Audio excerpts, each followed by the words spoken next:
Halo teman-teman, ketemu lagi bersama saya Apoteker Yana. Pada kesempatan kali ini saya ingin menjelaskan bagaimana cara mengobati memar, teman-teman. Nah, kita pertama harus tahu dulu memar itu apa. Memar adalah perubahan warna pada bagian tertentu kulit yang terjadi akibat pecahnya pembuluh darah kecil di bawah kulit. Kondisi pecahnya pembuluh darah ini dapat terjadi akibat adanya cedera traumatis. Nah, penyebab memar sendiri ada berbagai macam. Misal yang pertama itu bisa memar dipicu oleh cedera saat olahraga. Yang kedua, kecelakaan kendaraan bermotor maupun jatuh ya. Kemudian yang ketiga, benturan. Yang keempat, bisa jadi karena kesleo. Yang kelima, macam-macam sekali penyebabnya. Nah, di antara penyebab-penyebab tadi perlu kita tahui juga tahapan-tahapan perubahan warna pada memar. Yang pertama adalah kemerahan. Biasanya luka akibat benturan mengakibatkan memar itu pertama dia berwarna merah. Nah, sesaat setelah terbentur kulit akan terlihat memerah disertai bengkak dan nyeri, teman-teman.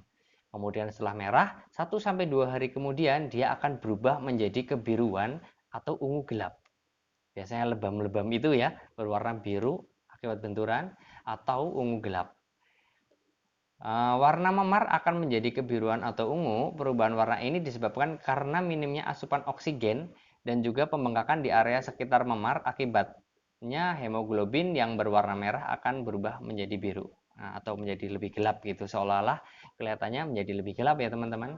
Nah, kemudian yang berikutnya setelah menjadi biru atau gelap tadi, maka akan berubah menjadi hijau pucat. Ini biasanya memasuki hari ke-6, teman-teman. Memasuki hari ke-6, warna merah berubah menjadi kehijauan, hijau pucat biasanya. Hal ini menandakan bahwa hemoglobin yang terdapat dalam darah mulai terurai dan proses penyembuhan sedang berlangsung. Begitu. Kemudian berikutnya, setelah menjadi hijau pucat, maka dia akan berubah lagi menjadi kuning kecoklatan. Nah, setelah seminggu luka memar akan berubah menjadi lebih terang. Tahap ini merupakan tahap akhir dari proses penyembuhan memar. Seperti itu, teman-teman. Memar tidak akan kambuh lagi atau tidak akan berubah warna lagi, melainkan menghilang secara perlahan dan kembali ke warna asli kulit. Ya, seperti itu. Kemudian, bagaimana cara mengobati memar sendiri? Nah, teman-teman perlu tahu nih, karena memar itu sering terjadi pada anak-anak juga. Jadi, teman-teman minimal tahu bagaimana cara penanganan memar. Minimal pertolongan pertamanya ya. Yang pertama, bisa dikompres dengan es, teman-teman. Nah, kenapa bisa dikompres dengan es? Karena kompres dengan es itu bisa meredakan proses pembengkakan dan peradangan, teman-teman. Namun perlu teman-teman ketahui, hindari pengompresan es secara langsung ke bagian memar. Harusnya teman-teman ketika mau melakukan pengompresan, kompreslah dengan handuk saja. Jadi handuk direndam dalam es kemudian dikompreskan ke bagian yang memar. Kurang lebih 10-20 menit. Lakukan 2-3 kali sehari ya. Nah, setelah 1-2 hari dikompres sudah dengan air dingin, lalu kompreslah dengan air hangat, teman-teman. Nah, kenapa dengan air hangat? Karena dengan air hangat ini bisa untuk memperlancar aliran darah. Yang tadinya darahnya biru-biru, agak beku itu, dengan proses pengompresan dengan air hangat, maka darah akan kembali lancar. Namun perlu diketahui, air hangatnya jangan terlalu panas ya, hanya hangat-hangat saja. Kompreskan dengan handuk yang sudah direndam ke air hangat tadi selama 20-30 menit, sehari 2-3 kali lah gitu ya. Nah, setelah itu posisikan juga ketika tadi terjadi memar, posisikan bagian yang memar itu lebih tinggi dari badan kita. Misal memarnya ada di kaki, usahakan setelah terjadi benturan atau terjadinya memar itu, usahakan kaki lebih tinggi dari badan kita. Bisa dengan tiduran, kemudian kaki kita dikasih ini ya, peninggi seperti bantal maupun guling. Usahakan itu posisi kaki lebih tinggi dari badan kita. Tujuannya apa? Tujuannya adalah mengurangi asupan darah ke arah memar itu. Jadi intinya biar tidak terjadi peradangan atau pembengkakan yang semakin hebat. Itu bisa untuk mengurangi pembengkakan dan peradangan. Karena asupan darah yang ke situ itu berkurang. Nah, seperti itu. Paham ya? Kemudian ketika itu sudah dilakukan, bisa juga dibantu dengan obat-obatan yang mengandung heparin, teman-teman.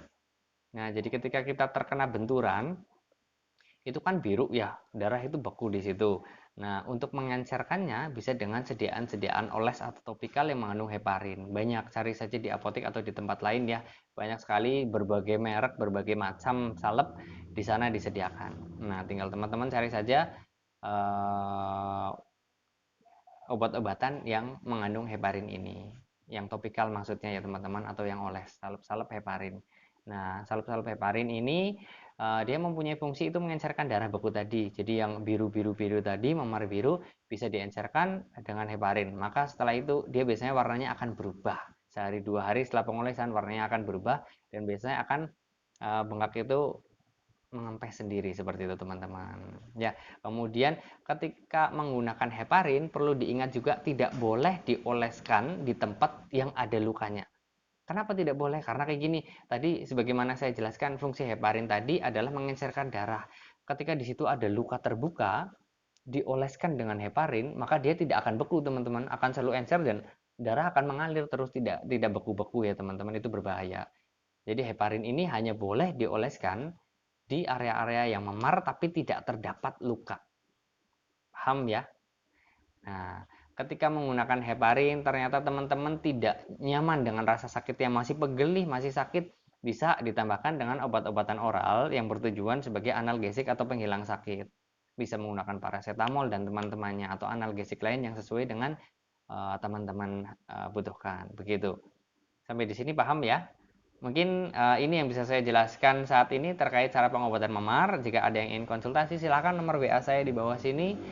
Sekian pembahasan kali ini. Saya Apoteker Yana. Bye.